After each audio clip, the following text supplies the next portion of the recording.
Bags down, spikes on, welcome to the track.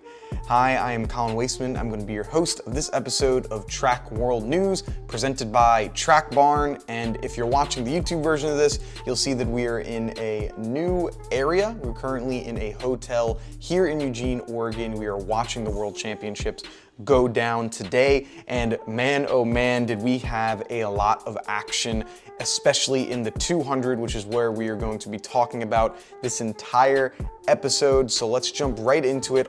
Before we go any further, I want to give a huge shout out to the sponsor of today's video, Manscaped. As track athletes, we're going to be running tons of miles every week and can be really sweaty and gross after a hard day of practice, but those days are behind us. Manscaped just sent me their brand new performance package, which comes with the Lawnmower 4.0 trimmer, Weed Whacker ear and nose hair trimmer, Crop Preserver ball deodorant, Crop Reviver toner, performance boxer briefs, and a travel bag to hold all your goodies. Look, I've tried a lot of razors in my day, but the Lawnmower 4.0 is just different. Its ceramic blade helps reduce grooming accidents, LED light allows you to shave anytime, anywhere, and since it's waterproof, you can even take it in the shower if you want. When shopping with Manscaped, use code TWN at checkout to get 20% off your entire order, plus free shipping worldwide. Show up to your next meet looking good. If you want to be the best, you gotta look the best. Link is in the description. And now, back to the video. Inside of the 200, we had your winner, Noah Lyles, going in an American record 19.31, which is the third fastest time all time. He ended up beating Kenny Bednarek, who came in second with a 1977, Arian Knighton, third with a 1980, Joseph Fambule, fourth with a 1984, Ogandu out of Dominican Republic with a 1993, Jareem Richards 20.08, Brown with a 20.18, and then Adams with a 20.47. So a very talented field, and Lyles coming out on top, and man, oh man, I did not expect this to happen. Of course, I thought that we were going to see Noah Lyles win, and I thought that he was going to definitely do it in spectacular fashion, but the American record going down, didn't see that happening. He ends up beating Michael Johnson's record that he set back in 1996, and he was looking smooth through this entire race. He got out quick. As we know, his curve has been kind of his, I guess, downfall, if you would say. I mean, it's crazy to think you have a downfall when you're an American record holder, but his curve isn't the best. His straightaway is where he really starts pulling away with everything. And we see that when it comes to his splits. Like looking at his splits, this is what the difference is when it comes to Bolt, Blake, Lyles, and Johnson, right? For the first 100 and the second 100. Usain Bolt, these are his splits, the first 100, then the second 100. 9.92, 9.97, 9.27. Blake, 10.14, 9.12. Lyles, 10.15, 9.16.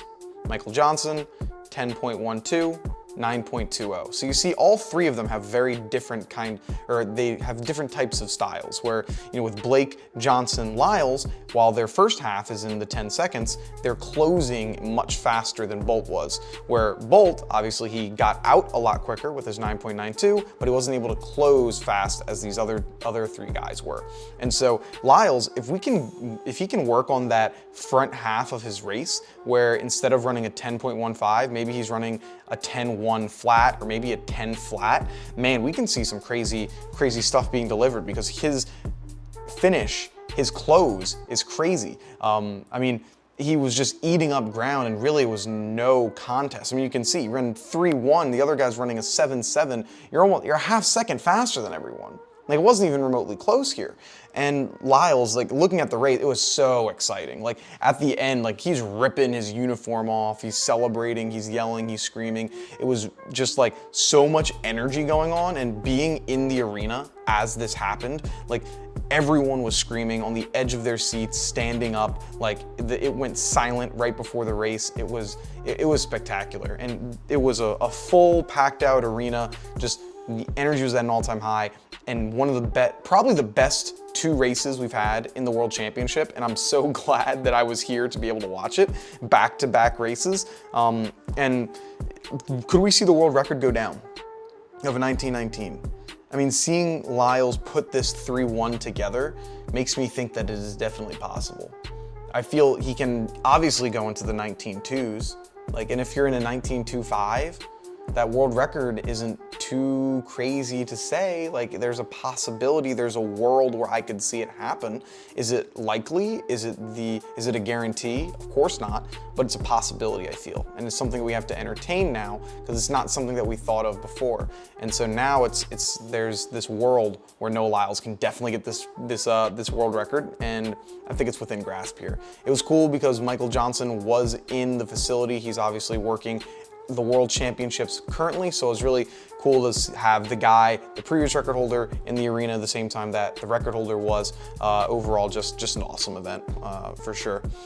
Next, let's go on over to the women's side of things. So the women's 200-meter winner, Shericka Jackson, she wins in a Jamaican national record, second fastest time all time with a 21.45. Your second place finisher, Shelly-Ann Fraser-Pryce with a 21.81. Dina Asher-Smith with a 22.08, Sinai with a 22.12, Steiner 22.26, Clark 22.32, Elaine Thompson-Herah 22.39, and then Kambuji with a 22.55.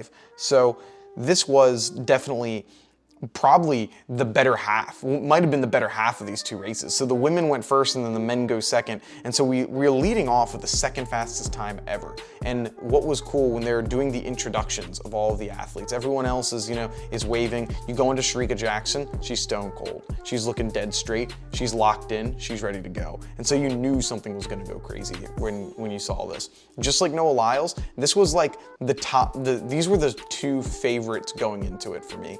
Like, I couldn't see many areas where either of these athletes are going to lose because of what they've done to get here. It's all about trends. It's not just about who has the fastest time. It's about who is trending in the right direction when it comes to the championship. Sure, Arian Knighton had the fastest time going into this race, but he had done it early on in the season, and we had been seeing Noah Lyles trending in the right direction. Shericka Jackson, she had been trending in the right direction ever since Jamaican Championships. She did really, really well there and has been trending in the right direction to where it's like, oh, this is like a no-brainer when it comes to who's gonna be winning this thing. And Shelly-Ann Fraser-Pryce able to get second there. Very great for Jamaica. We've seen just US and Jamaica dominating both of the sprints. US gets the sweep when it comes to the men's 100 and the men's 200, and then Jamaica gets the sweep in the women's 100 and then the top two performers when it comes to the women's 200. So like I said, Shericka Jackson, just stone cold. There was no way anyone was going to end up beating her.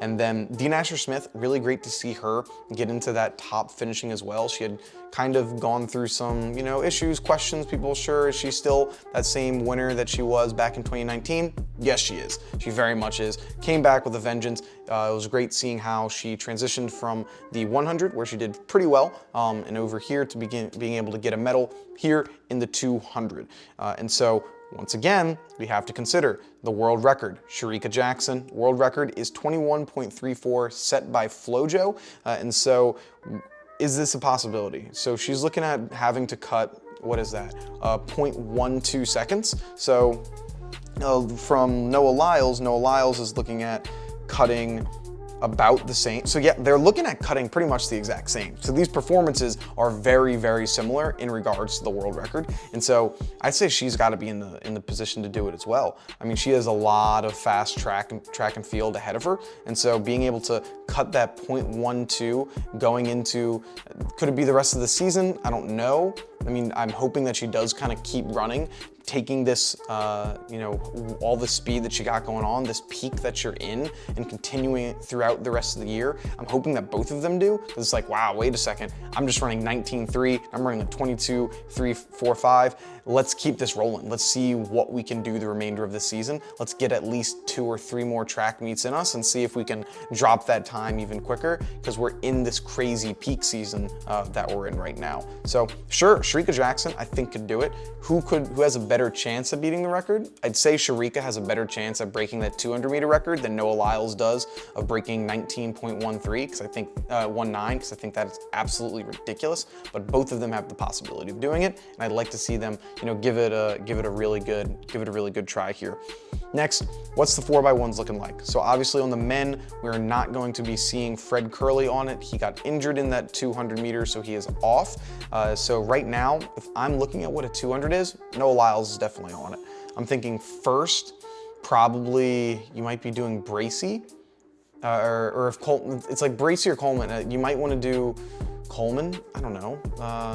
Coleman probably first. I've heard there's been some, issues going on with some, just the team on who's gonna end up being there. So let's say you put Coleman first, then second you'd probably put Bracy, third I would put Bromell, and then fourth I would put Noah Lyles. If that's not what you're gonna be doing, then you might wanna do number 1, put that as Marvin Bracy, 2, potentially Kenny Bednarik, because he did come in second in that 200 there. 3, Trayvon Bromell, and then 4, you could put Noah Lyles. That's an option you could do there. Second could potentially be Elijah Hall space. I think there's an area where you could do any of those things. On the women's side, I would say it's pretty solidified. Actually, no, I would say maybe we might be seeing Tamara Clark taking that second spot, possibly. Actually, no, Steiner did beat her. So yeah, probably Steiner will be on that 4x1. But let me know what you thought. How did you enjoy today's competition? In my opinion, probably the best day in the World Championship so far in regards to just back-to-back races being phenomenal. But let me know what you think. We'll be back at it again with the reactions from today's competitions, where we have the 400-meter hurdles, and a few other events going down. So we're very excited for that. If you enjoyed the episode, make sure you give it a like, comment, subscribe. All that really helps us know that you're enjoying things. That's gonna do it from us here. Have a good one. Peace.